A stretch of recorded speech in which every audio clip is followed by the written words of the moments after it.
Hello, welcome back to No Condemnation. I'm Robert. I apologize that it's been a little while since I've been able to upload anything, but things have been pretty busy lately. As you know, we are continuing to be in the throes of a pandemic, the worst of which, unfortunately, more in this country than just about anywhere else in the world. And that's what I wanted to talk about today.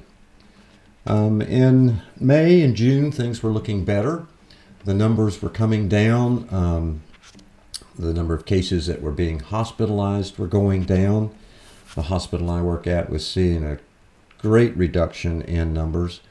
But then, unfortunately, as the vaccines became politicized, much as the entire pandemic has been, things started turning the other direction and have gone just completely crazy.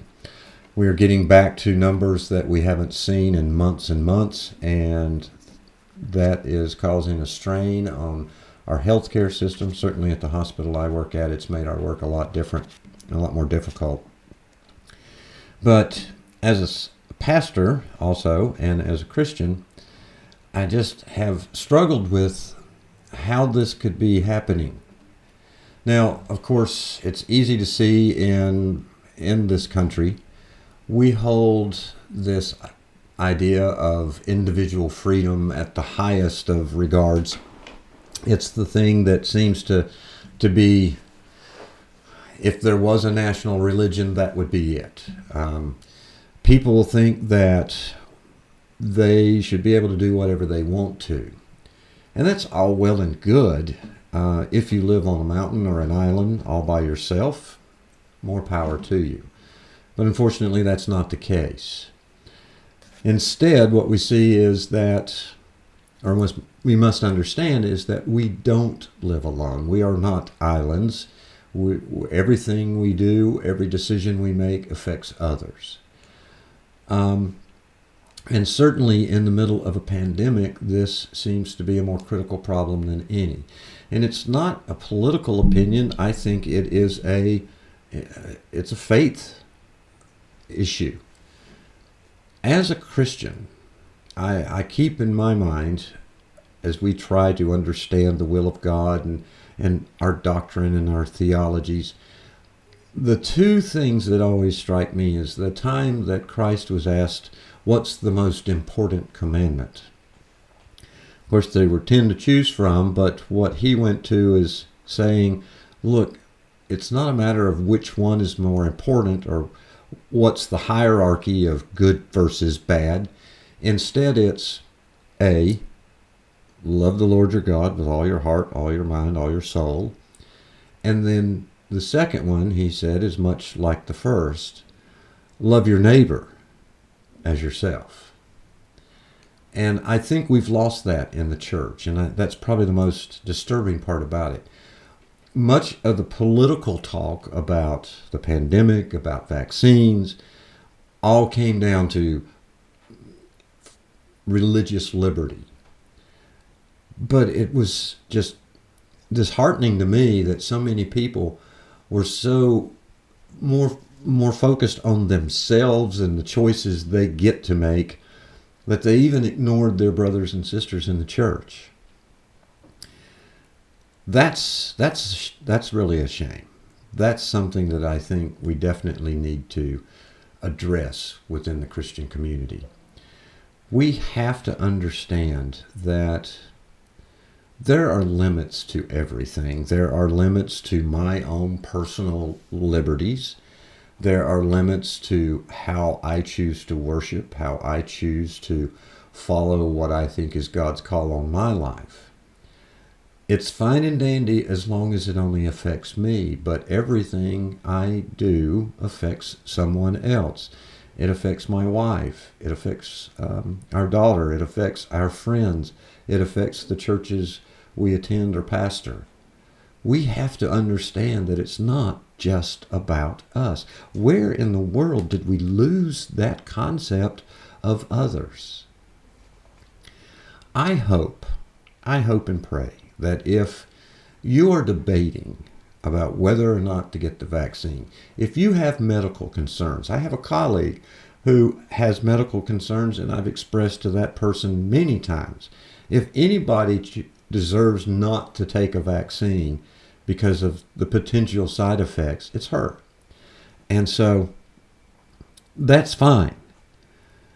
But I've heard so many people talk about, well, I can't wear a mask.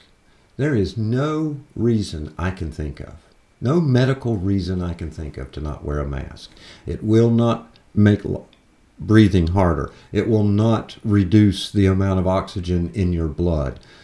Early on in the pandemic, I saw a medical professional who said, let me show you something. He put pulse ox on his finger. He put on a mask, nothing changed. He put another mask on top of that, nothing changed. And he just kept layering mask after mask after mask. Nothing changed. His oxygen level stayed the same. So beyond masking even, we are now to the point of whether or not we should get a vaccine. It's interesting in the history of even our country. Nobody complained about the polio vaccine like this. Nobody complained about the smallpox vaccine or any others. And sure, in the last few years, there's been a lot of debate about, vaccines cause autism. And all the scientific evidence says that's not true. As Christians, sometimes our faith has to shape us, but not in spite of the evidence around us. I can trust that God is going to take care of me, but not if I step out into the middle of traffic. I can trust that God is going to take care of me, but not if I continue to live my life in ways that are just damaging to my health, to my emotional being, or whatever it may be. I heard pastor talking recently on patience, and he talks about how sometimes we try to force God's hand. The story of Judas was just that. It's not that Judas didn't believe in Jesus or that Jesus was the Messiah, but Judas believed that Jesus' work was to reestablish a government in the Holy Land. And his intent was to try to force that. And the result wasn't really good. Anytime we try to force God's will, it's not good. But if we understand God wants us to, of course, follow God's teachings, but also care for each other.